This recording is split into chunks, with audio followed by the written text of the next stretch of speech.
छत्तीसगढ़ सरकार ने राज्य के किसानों से खरीदे गए अधिशेष धान से सीधे एथेनॉल बनाने की अनुमति देने की मांग की है। राज्य सरकार का कहना है कि इससे जैव ईंधन के उत्पादन को उत्साहन मिलेगा और धान उगाने वाले किसानों की मदद होगी। साथ ही सीएम भूपेश बघेल ने कहा कि केंद्र सरकार ने उतना चावल खरीदने से मना कर दिया है और अरवा चावल खरीदने की बात कही है, जिसको लेकर उन्होंने केंद्र सरकार से अपील की है कि इस बार उस्ना चावल खरीद लिया जाए। अगली बार वो किसानों से अरवा चावल की खेती करने की अपील करेंगे।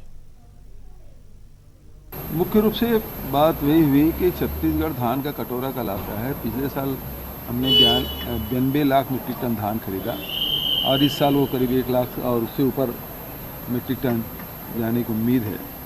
तो ऐसे में हमारे पास सरप्लस पेडी है। यदि उसे एथेनॉल बनाने की अनुमति मिल जाए, जिसके करीब लगभग 2.25 साल हो गया कहते, लेकिन अभी तक की अनुमति नहीं मिली है। ये बेहद दुर्भाग्यपूर्ण है, क्योंकि मक्का से और गन्ना से एथेनॉल की परमिशन तो है, लेकिन धान से एथेनॉल बनाने की परमिशन वो नहीं दे रहे हैं। वो निश्चित रूप से बहुत ही दुर्भाग्यजनक है। एक मुद्दा ये था। दूसरा, चूँकि छत्तीसगढ़ में उस्ना क्वालिटी के धान की पैदावार होती है हाइब्रिड के कारण से, और लगातार किसान उत्पादन बढ़ाने के लिए उसको लगाते हैं और सरकारों ने ही इसको प्रोत्साहित किया। और अचानक आज भारत सरकार ये कहती है कि हम एफसीआई में उस्ना चावल नहीं खरीदेंगे। तो हमने कहा कि इस साल उसको हमको अनुमति दे दी जाए। अगले साल किसानों से अपील करेंगे कि उस्ना क्वालिटी के धान ना बढ़े, अरवा क्वालिटी के धान बहुत सी वैरायटी हैं जिससे वो धान उत्पादन कर सकते हैं, ताकि भारत सरकार को हम एफसीआई में अरवा क्वालिटी के चावल दे सकें।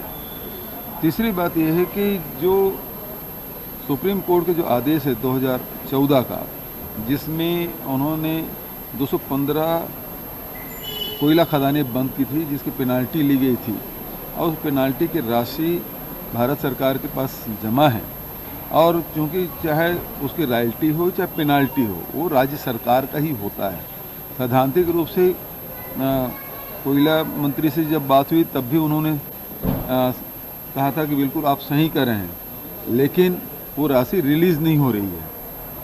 और इसलिए मैंने वित्त मंत्री जी से कहा कि वो राशि हमारा है, छत्तीसगढ़ का है, और वो छोटी मोटी राशि नहीं है, 4140 करोड़ का है, उसे हमको दे दिया जाए। एक ब्रेक ले, आप रुकेंगे, जल्द लौटेंगे।